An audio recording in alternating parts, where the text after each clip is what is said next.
Hello, and welcome to 5 for Friday for this Friday, March 24th, 2023. Thanks for tuning in to this week's issue of 5 for Friday, where we look at signals of change in the news that are relevant to small business owners. Don't have time to stay up on news? Let me do it for you and summarize it nicely with 5 topics in about 5 minutes.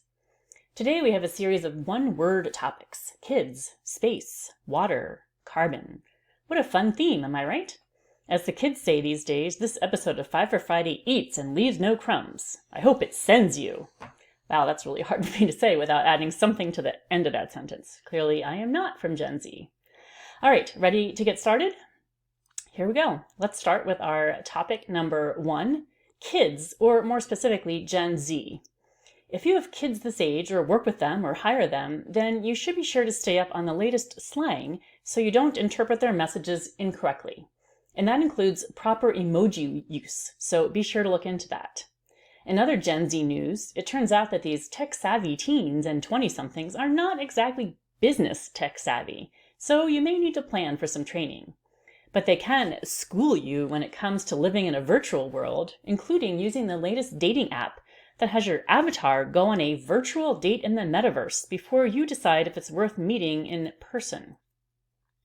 Meanwhile, in South Korea, the Gen Zers there are protesting the crazy long work hours and high-pressure jobs that they have seen their parents suffer through.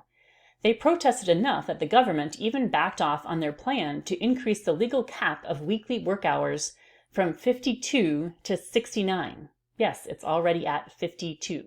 So thanks, Gen Zers, for pushing for a more livable work-life balance.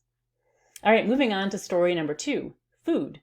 Some trends in new products this last few weeks include Sunny D vodka seltzer, bedtime cereals, and Hidden Valley Ranch ice cream. Oh my.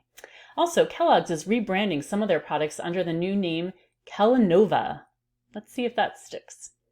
And we have 2 companies that have received clearance to sell their cell-cultured chicken product, along with a biotech company working to produce lab-grown breast milk. Interesting. Some restaurants are offering a pay-per-chew or subscription service, while Taco Bell is going all metaverse on us, sponsoring a virtual Taco Bell wedding in the metaverse. That's right. The happy couple got married at a Taco Bell in the metaverse. Congratulations.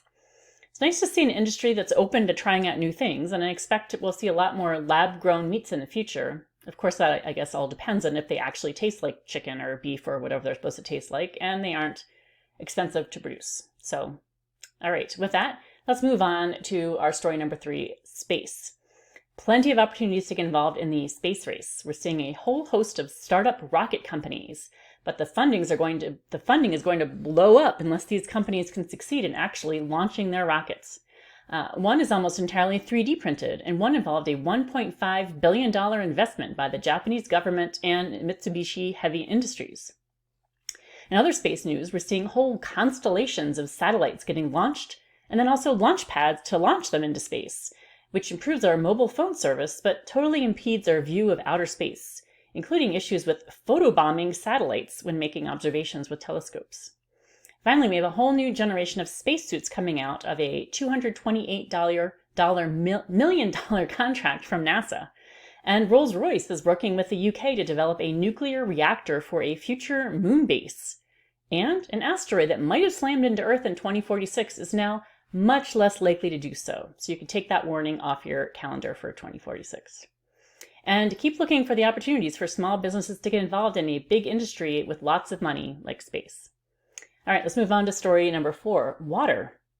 California right now has way too much of it due to the recent atmospheric rivers, and that will not only affect our fruit and veggie supply at the store, but it also impacts all the farm workers whose homes have been destroyed. But what it doesn't do is solve the severe water supply issues connected to the Colorado River, which are pushing Arizona lawmakers to pay farmers to idle fields and causing them to limit water to residents as well.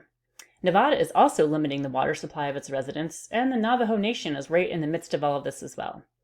Even if you don't work or live in these water-starved or oversaturated areas, be aware that issues related to water are only getting worse, and when there is a problem, that means there's an opportunity for entrepreneurs to seek out solutions. All right, now let's move on to our final story, number 5, carbon. As in carbon capture, the latest method of addressing carbon dioxide production, but storing it before it is released into the air. Some researchers are working on a method to convert carbon dioxide into baking soda, while others are planning a giant pipeline across the Midwest to inject the carbon dioxide from ethanol plants into the ground. Does this all really make a difference in our carbon footprint? To be determined. But it is very trendy. One top steel producer is investing in climate tech startups to show its concern about carbon-intensive processes, and Delta Airlines is planning to move to sustainable aviation fuel made from waste or crops. Plus, shoe company Allbirds just launched the world's first net zero carbon shoe. I hope they did some customer discovery first to see if there really is a market for that. Finally, one bonus story. After all this talk about climate change and water issues, it turns out that one place that has become more desirable for those climate migrators leaving California and Arizona is Duluth, Minnesota, not too far from my own home.